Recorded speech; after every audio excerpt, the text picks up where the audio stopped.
In today's video, there are two things you need to know. Number one, this is a test unit received from Samsung, so we can give you the full rundown. We had it for a long time and we put it through all the tests. Number two, Galaxy Book Flex 2 just came out, and if you are thinking of buying one, this video today can really help you guys understand if there is that much of a difference, because I believe there are just some minor upgrades for the Galaxy Book Flex 2. So off you go. At first, I was super confused. You set up the machine as you do, right? And I really thought there was something wrong with the Galaxy Book Flex, and I'm gonna tell you right now what has happened.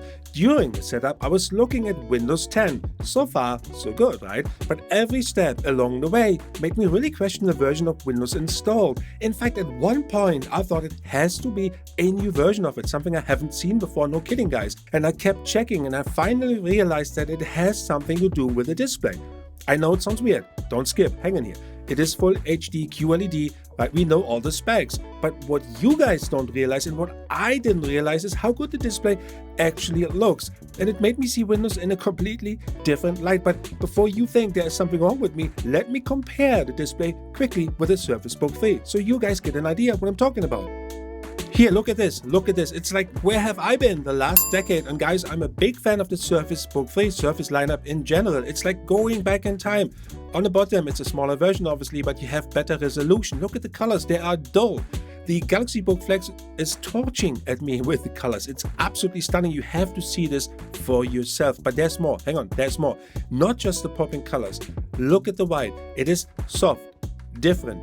OLED-like, but not. And imagine it would have a 2K screen resolution QLED.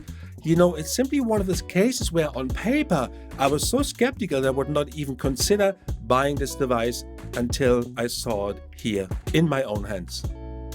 And here's something I really want you to see. The screen is really bright, we established that, but I will show you right now some outside footage. You know why? Samsung included an outdoor mode, which increases the brightness to something like 550 to 600 nits. And here, first footage up, you can see no outdoor mode has been enabled. Yeah, but it's full brightness, but you can see it is a reflective screen. So that's, it is what it is. This footage here, however, has the outdoor mode activated. And yes, it is brighter, but the reflection is really in the way of making this device shine outside. Although it is brighter, you probably can see much better. However, I can tell you that inside, it makes a world of a difference. It is like someone putting a torch on. And this one up, you're gonna absolutely love or hate. And it is the aspect ratio, and you have to see this here, right? 16:9. It leaves some bigger bezels at the bottom, but that's a different story. Never had a notebook with this aspect ratio, so maybe people think it is not good for productivity. I did as well. It really depends on how you look at it. Let me demonstrate, don't skip. I'm going to show you this right here. This is my PowerPoint presentation, and you can see all the space, right? Like the vertical space you have here. And I personally really like this, and I tell you why.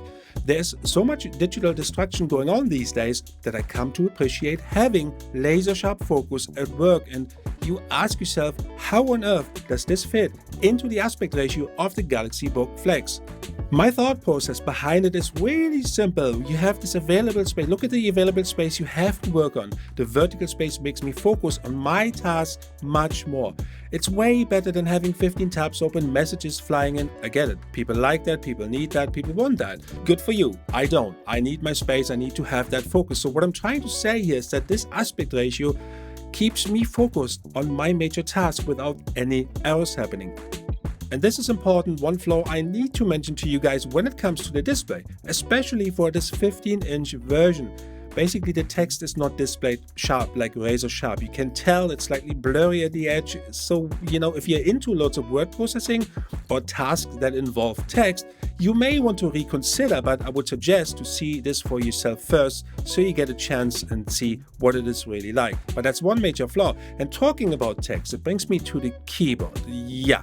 It is different, it has a number pad and a fingerprint sensor.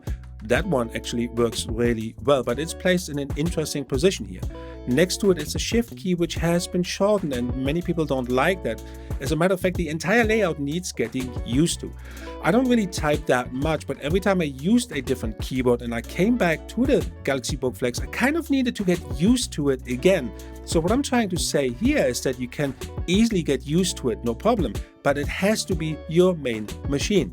Keyboard is backlit and key travel is excellent, but it feels kind of softish at the end when you push all the way through, and this could be a long-term concern when typing notes, but let's see.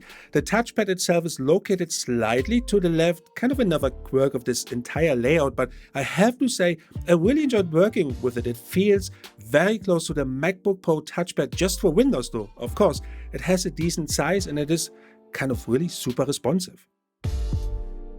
So you have probably seen me using the S Pen, right? So let's get into this. Just so you guys know, I also have the Tab S6, Tab S6 Lite and Tab S7 pens here to see if any of them really work on the Flex and how they work. The S Pen that is included is basically your typical Note 20 S Pen, which is tucked away nicely and safe on the side, which is pretty cool. And then you pull it out, you have your commands popping up and you can customize that, of course, that menu. I open up Samsung Notes and here we go. Voila! Suddenly we are way more productive. And personally, I love the idea of that 2-in-1. You swivel the display around to have that one big canvas. You can use it as a laptop in another day, right? You basically take notes on a big screen, all works well. You have different use cases for that. When I present, for example, for something, I'd like to add more visual effects rather than just text. And here I can comfortably circle something or point at it, an important part of the presentation whilst presenting, and this works really well also when I do this online. And I think it is a nice touch, and it's not just taking notes. You have way more use cases than that. Basically, the world is your oyster with a device like this. And again, that aspect ratio is working nicely for me, especially when I'm using Office applications combined with an S Pen. So what about all the other S Pens? So the Tab S6, look at this. Yeah, looks good. It works. What about the Tab S6 Lite? Well, same here. Good, right?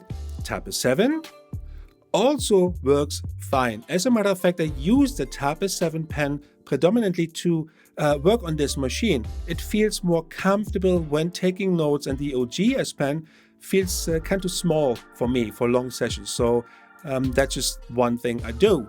And just don't skip yet. It's important that you know the following, right? You do not need to take out the original S Pen on the side. Any other pen will work with the OG tucked away. And now, of course, as an artist, this may also be a good choice for you. I mean, look, my drawing skills are not there where they should be, but look at this big canvas. Palm projection, no issues for taking notes or drawing. It is up to you, really, how much you use this touchscreen or not. Okay, let's stay with productivity by checking some video calls and the speakers. Off you go. This is the video and audio quality for the Galaxy Book Flex 15-inch version, and it has a 720p camera included. Don't know what the quality is like, but what I do like, and I can tell you this right away because I see it right in front of me here, is that aspect ratio, because you can basically have a lot of participants in your Zoom calls or whatever video software you're using. So let me know, guys, yay or nay. Yeah, so you've seen the webcam isn't great. It is doable, though. My really only gripe I have is with the microphones. And you probably heard that, right? It kept cutting out. So I would suggest, since it has a headphone jack, use headphones for video calls, basically. To impress like it's prom night. And when you live in top shelf, you know you gotta set the bar high. Had the same dreams since we was kids. Big trips, big cars, and even bigger cribs. Never thought that it would happen just the way it did. Fast forward that now, it's just the way we live. Let's go food and drinks, no mood makes you think that this life's made for a king. And you heard the speakers. The speakers are actually okay, but they could be better. They could be more bass. That's my personal opinion. They're not the best, but they're not the worst. So it's kind of in between. And then you have two Thunderbolt 3 ports, one USB-C, UFS and microSD combo port, which is kind of for the expandable storage you can put in. And in the box, you will not only see a charger, but also an adapter for the USB-C to USB-A ports, and that's included, so that's cool. As for the Thunderbolt 3 ports, it all worked good, but check this out, right? Check this out. I connected an LG 4K screen, which is designed to support MacBooks here, and it charges. And that you have basically a second display all at the same time, but not for Mac, but basically for Windows. It works exactly the same way. Beside the fact that it is made of aluminum, it is also silver, and you probably noticed that along the way, right? The display itself swivels around. There are so many positions you can use the Flex for, and that is probably the intention of this name, not flexing muscles, more like I am flexible. As for the Samsung ecosystem, all works as it should, and there's one feature I want to highlight here, and that is wireless power share. You place your phone or charging case on the touchpad and it charges. You can see this here, voila. Personally, I never used it, but I don't want to hold back here for you guys to see this. And then there's the power, right? People ask, is this powerful enough? So to give you guys an idea, this is the 16GB RAM version. And how does it perform? Well, it performed all well. I have included our Geekbench 5 results here, and I know you guys in the US only get 12GB RAM. Don't know why. Realistically though, for Geekbench, it shouldn't make a difference, but here we go. Single core, multi-core, not the most powerful machine, but everything we put it through though, it worked really well. There was no issues. The graphics though, there could be better. Light gaming is possible, but I would suggest stick with light gaming. So battery life, always an issue. Samsung claims like something 15, 19 hours, 20 hours, some really big numbers here. Netflix, full brightness, movie in a loop, we came to 8 hours and 10 minutes. But guys, to put this into perspective, this is a hardcore test we do with every single device, and nobody would probably use it like this in full brightness because the screen is super bright already.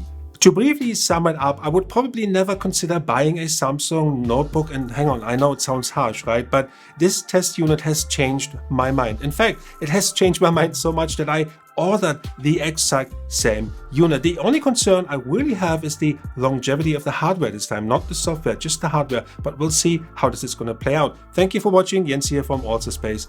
Peace out.